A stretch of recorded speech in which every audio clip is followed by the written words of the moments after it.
Hello, friends and franchise mavens.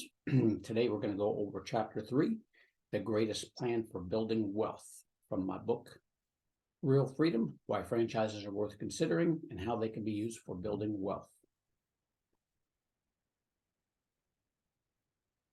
In our last chapter, you learned how I went about looking into getting into a franchise, mistakes I made, and how I helped my clients avoid them. We went over Paul's story and how I helped him avoid those mistakes as well.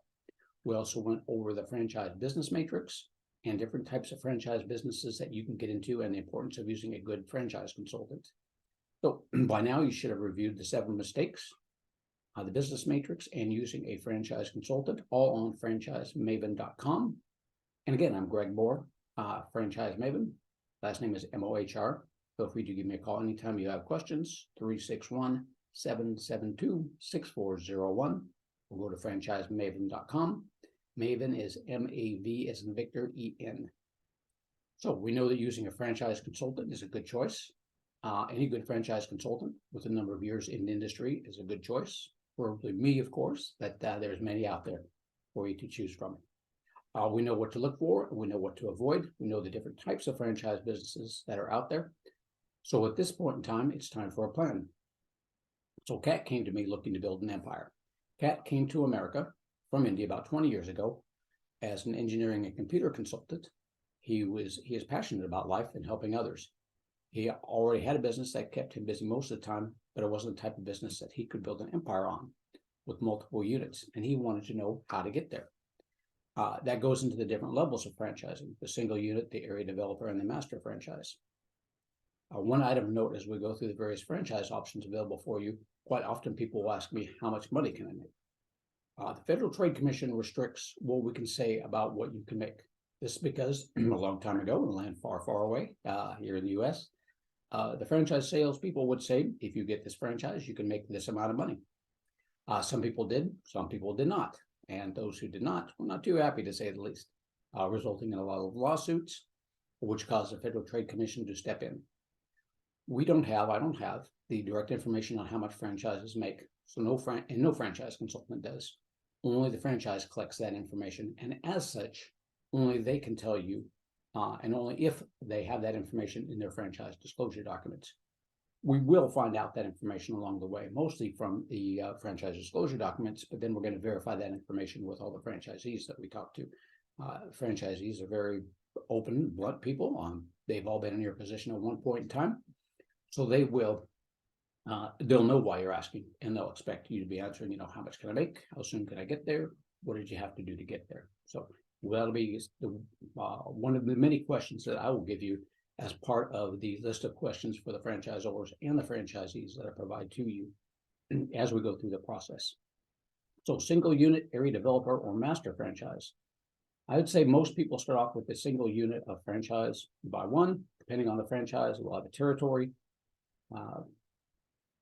Probably about 90% or more of our franchises have a particular territory that they will outline. There's going to be a few that are a little bit more open, but for the most part, they have a predefined territory. If it's a brick and mortar type franchise, it'll be based on a mile radius, a distance radius on there, because people will only go generally so far to get to a certain business to do that. Whereas with the services industry, they're generally going to give you something in the neighborhood of household incomes households that have incomes of about 100,000 or more, and generally speaking, around 200 to 300,000 of those households will be that territory. I want to make certain that you make a good living at that you have a big enough territory that you will make a good living on that. For a single unit franchise, you're generally looking, 100 to 200,000 people with a household of income of $100,000 or more. Depending on the business itself, they need to make sure that they have the disposable income available. The franchise will do. With each franchise territory, you buy exclusive rights to that territory for that franchise. So they will put no other franchisees in that territory, so you won't have to compete with another of the same franchise. If you want to start out with something bigger, you can do an area developer franchise. With an area developer franchise, you buy more than one territory, generally at a reduced cost. Kat was trying to build an empire. You can do that with a single unit at a time, but someone else may pick up the territory adjacent to you and then you could not build there on that one. So quite often, actually, many of my people will actually buy 2 or 3 territories to begin with, to start off with. A few of them a little bit more, but quite often 2 or 3. There's the added investment to pick up a second or third territory is not that great on that one. They generally give you a very good reduced rate, and you generally just have the same office that you're going to be using to service those territories. So it's not that much more of an investment. If you feel really good about a franchise and just think this is going to do it for you, you believe in the people, that's when you pick up more than 1 territory at a time. But generally speaking, I just tell people start off with 1, see how it works out. So you know that these are the type of people you want to be working with when you get into any franchise. You know that this concept is going to take off because we've gathered that information for you to make that informed decision.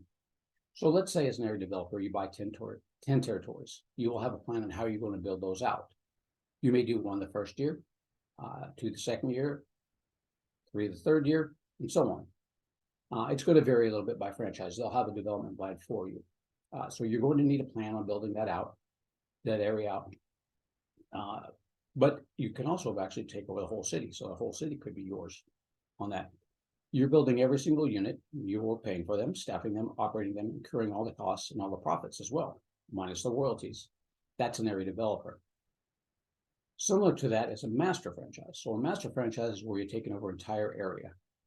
This can be anywhere from 5, 10, 20 units or more, depending on the population density of your city, how many territories the franchise calculates will be in that area. As a master franchise, you're more like the right arm of the actual franchise. The franchise is going to teach you how to train others how to be a franchise. By picking up that whole city, now you have an entire city, or even a whole state for that matter, depends on how much you want to invest. You build out your pilot location, and then you train new franchisees. Then you sell your territories within your master franchise agreement.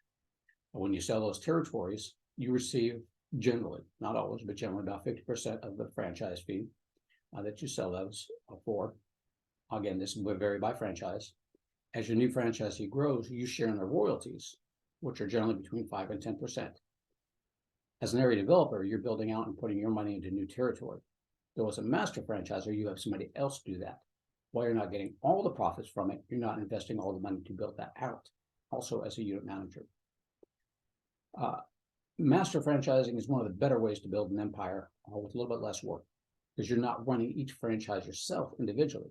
As a master developer, you are an entrepreneur. You are purchasing the rights to a larger territory. Then you help new franchisees open their locations in your territory, following an agreement schedule. Generally, you will hire a manager to run your pilot units. You wouldn't do that yourself because you're going to be spending your time developing new franchisees and selling new territories. So, investment involved. This is a superior investment vehicle because of the return on investment potential. You receive revenues from multiple streams: revenues from your pilot unit itself, from the initial franchise fees, and from each franchisee that you sold, your ongoing royalty fees. You've got 10 units, you've got all the royalties coming in from all those 10 units.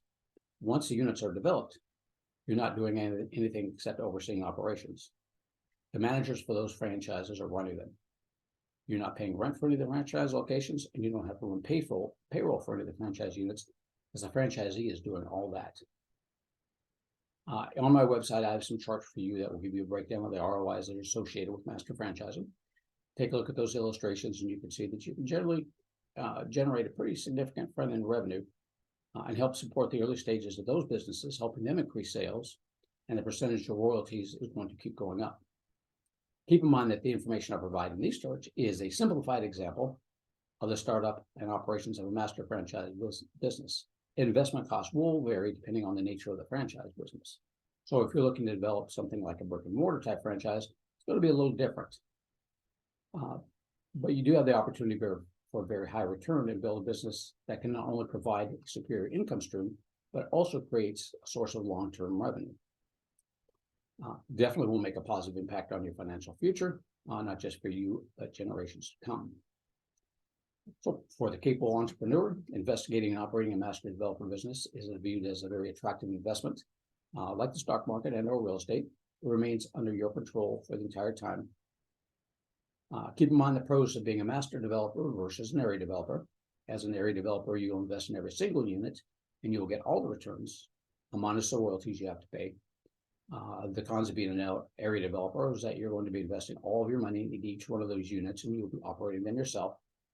With a master franchise, the good point is that you're not going to be using all your money to invest in every single unit that grows. Someone else will be investing their money into your franchises. But with that, you won't get all the proceeds. The profits are still a very good income stream and one that will stay with you for generations to come. On our next segment here, we are talking about horizontal and vertical growth.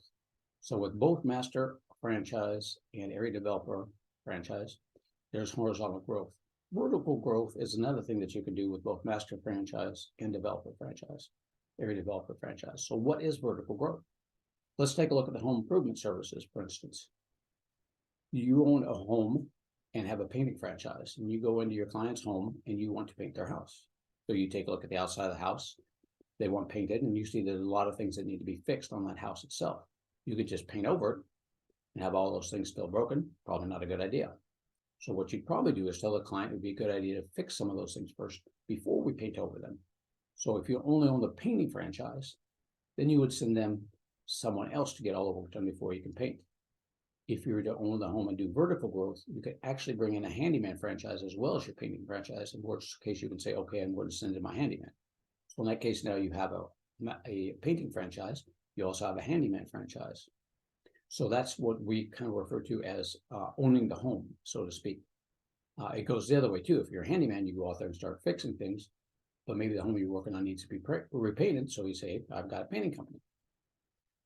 As we get done with this, why don't we repaint everything? So while you're there, if they don't have a maid service, for instance, you could say, hey, why don't I have my maid service come out and clean up afterwards for you as well? So you're owning the home basically with that. There's many different things that you can do with anybody's home. And this goes for businesses as well and many other types of franchises, but we're just using the home improvement type franchises as an example. So with your marketing and advertising, you're marketing advertising for one person for 2, 3, or 4 different services that you can provide to that client. So you're not doing any more advertising throughout a huge area. You still got that one territory, or 2 or 3, depending on what you get, and you're marketing to the same people, but now you have many different services that you can provide for those people.